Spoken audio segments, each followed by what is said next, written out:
Good afternoon, everyone.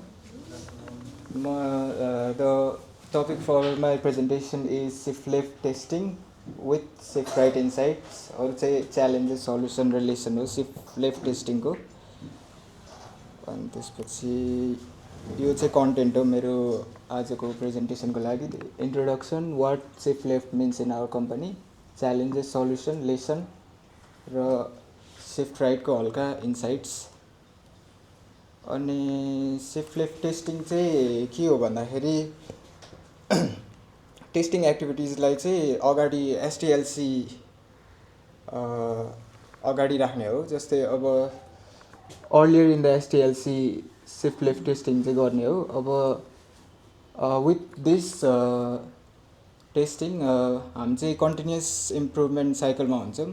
किनभने हामी continuously डिफेक्ट्सहरू find गरेर हुन्छौँ. अनि त्यसपछि सुरुदेखि नै रिक्वायरमेन्ट फेजदेखि नै हुन्छौँ यो टेस्टिङमा चाहिँ. अनि त्यसपछि डिजाइन, डेभलपमेन्ट र डिफेक्ट्सहरू हामी छिटो क्याच गर्न सक्छौँ. अनि त्यसपछि at the end high quality software चाहिँ हामी एन्ड युजरलाई चाहिँ दिन सक्छौँ.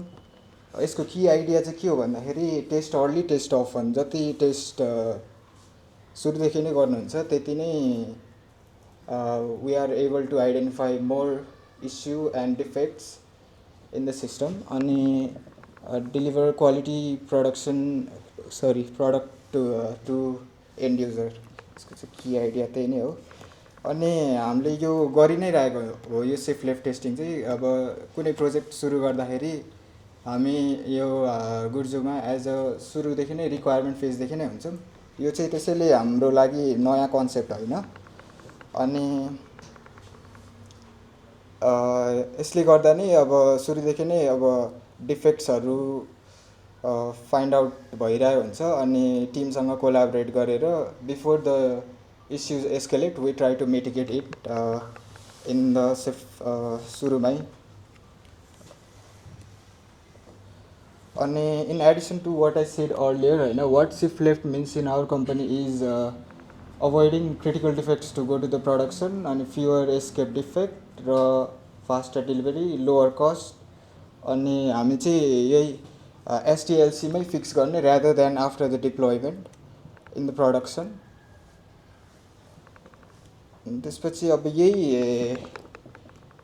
इम्प्लिमेन्ट गरिराख्दाखेरि चाहिँ के भयो भन्दाखेरि अनक्लियर रिक्वायरमेन्ट र ओभरल्यापिङ गोल्सको च्यालेन्ज भएको थियो. यो चाहिँ एउटा सिनारियो चाहिँ के भएको थियो भन्दाखेरि एउटा प्रोजेक्टमा चाहिँ हामी हाई प्रायोरिटी टास्क नै गर्दैथ्यौँ. अब in addition to that the client requested if they can implement the discount on their platform as. अब उनीहरूको sales day suppose campaign organise गर्न आँटेको थियो. अब त्यो क्याम्पेनको नाम चाहिँ सपोज पेपाल सेल्स डे भनेर भयो होइन. अनि त्यसको लागि चाहिँ अब हामीले चाहिँ हुन्छ यो इम्प्लिमेन्ट गर्न सकिन्छ भनेर भन्यौँ. अनि त्यसपछि चाहिँ सिस्टममा हेर्दाखेरि चाहिँ हामीले दुईवटा टाइपको डिस्काउन्ट टाइप थियो. एउटा चाहिँ अल पेमेन्ट मेथड थियो अनि अर्को चाहिँ पेपाल सेल्स ओन्ली भनेर डिस्काउन्ट टाइप थियो.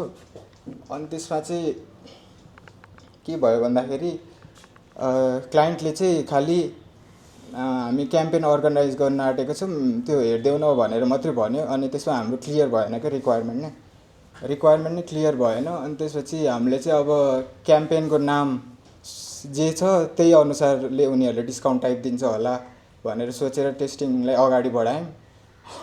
अनि त्यसपछि चाहिँ त्यसमा चाहिँ फेरि त्यो फिचर चाहिँ एकदम बगी निस्क्यो क्या. अनि त्यसले गर्दाखेरि नै हामीले चाहिँ अब त्यो मेन प्रायोरिटी जुन टास्क थियो नि त्यो चाहिँ अलिक अब होल्ड गरेर त्यसलाई अगाडि बढाउनु पऱ्यो. जसले गर्दाखेरि चाहिँ त्यो हाई प्रायोरिटी टास्क चाहिँ होल्डमा गयो. अनि क्याम्पेन पनि नजिक आएकोले हामीले त्यसलाई पनि त्यो अब फिक्स नगरी नपठाउँ भन्ने पनि भएन. अनि त्यसपछि त्यसकै टेस्टिङ र भ्यालिडेसन भएको थियो. अनि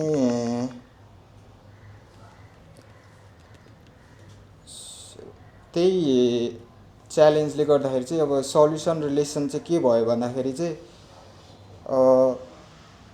तिनीहरूले ठ्याक्क अब हामीलाई सोधेको बेला अब मिटिङमै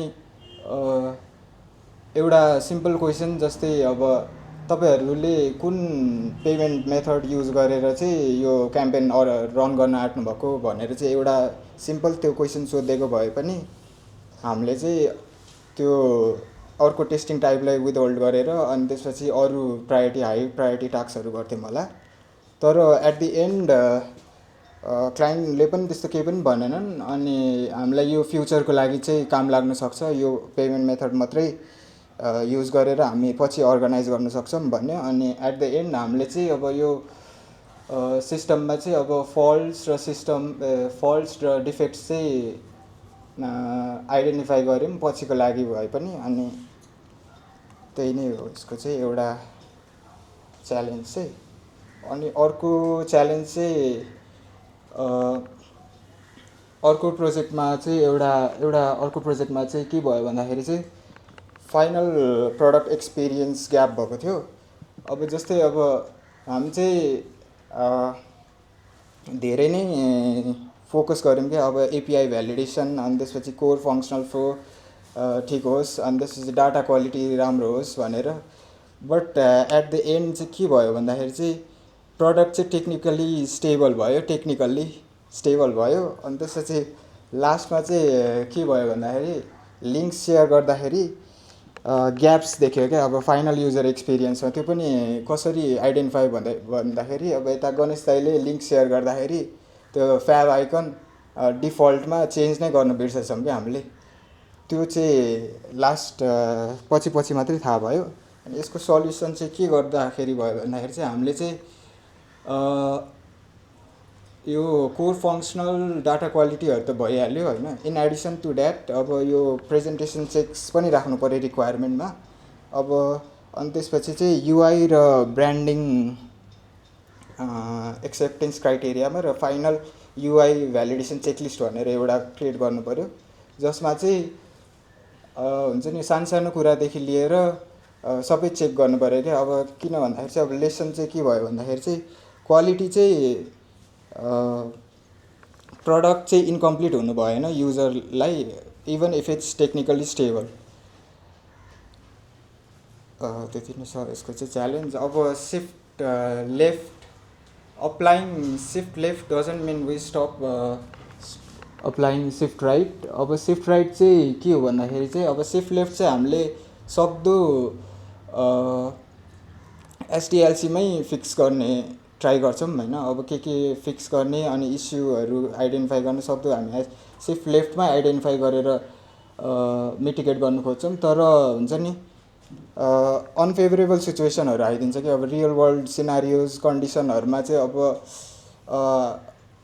मिस भएर बाइपास भएर कुनै न कुनै इरर र ग्याप्सहरू त्यो चाहिँ गइहाल्छ। त्यो चाहिँ हामीले केही त्यो चाहिँ अब हामीले इभ्यालुएट नै गर्न सक्दैनौँ। अनि यसको चाहिँ टाइप्सहरू चाहिँ अरू पनि छ, मैले चाहिँ यो अहिले यसलाई दुईवटा मात्रै मेन्सन गरेँ। एउटा चाहिँ क्यानरी रिलिज भनेर छ, अर्को चाहिँ फिचर फ्ल्याग टेस्टिङ भनेर। क्यानरी रिलिज भनेको चाहिँ के हो भन्दाखेरि चाहिँ हामीले चाहिँ स्मल ग्रुप अफ युजरलाई मात्रै अहिलेलाई युज गरिराख्नु दिन एउटा फिचर अर प्रडक्ट। अनि त्यसपछि चाहिँ यसले चाहिँ अलाउ गर्छ मोनिटर त्यो अब वाइड स्प्रेड फेलियरहरू हुनुभन्दा हामीले चाहिँ स्मल टिमलाई मात्रै युज गर्न दिने। अनि त्यसपछि चाहिँ इस्युहरू क्याच गर्ने, मोनिटर गर्ने, पर्फर्मेन्सहरू कस्तो भइरहेछ भनेर। अनि यो पनि एउटा प्रोजेक्टमा चाहिँ गरेकै थियौँ। अब यसमा चाहिँ के भएको थियो भन्दाखेरि चाहिँ सबै युजरहरूले चाहिँ सेल्फ रेजिस्ट्रेसन गर्न नदिने, खालि एडमिनले इन्भाइट गरेको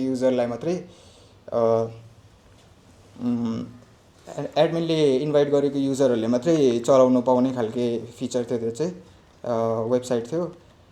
अनि त्यसपछि चाहिँ फिचर फ्ल्याग टेस्टिङ भनेको चाहिँ के भन्दाखेरि चाहिँ अब यो चाहिँ सिम्पल एउटा फिचर अन अफ गरेरै हामीले चाहिँ अब रिभर्ट गर्ने क्या। अब हामीले नयाँ फिचर डिप्लोय गऱ्यौँ, अब त्यसले केही अब इस्युहरू जेनेरेट गरिदियो भने अब प्रडक्सनमा हामीले चाहिँ अब back to what it was होइन प्रिभियसली, हामीले चाहिँ खालि simple feature turn on off र गरेर मात्रै हामीले एक्सपेरिमेन्ट गर्न सक्छौँ without any further deployment to that specific feature. यति नै छ, यति नै छ यो चाहिँ मेरो चाहिँ। केही क्वेसन्स छ भने सोद्धा हुन्छ, अनि फिडब्याक छ भने यता ड्रप गरिदिनु होला। होइन ए चाहिँ छैन, 26 ब्रोको यस्तो चाहिँ अलिक आयो मात्रै।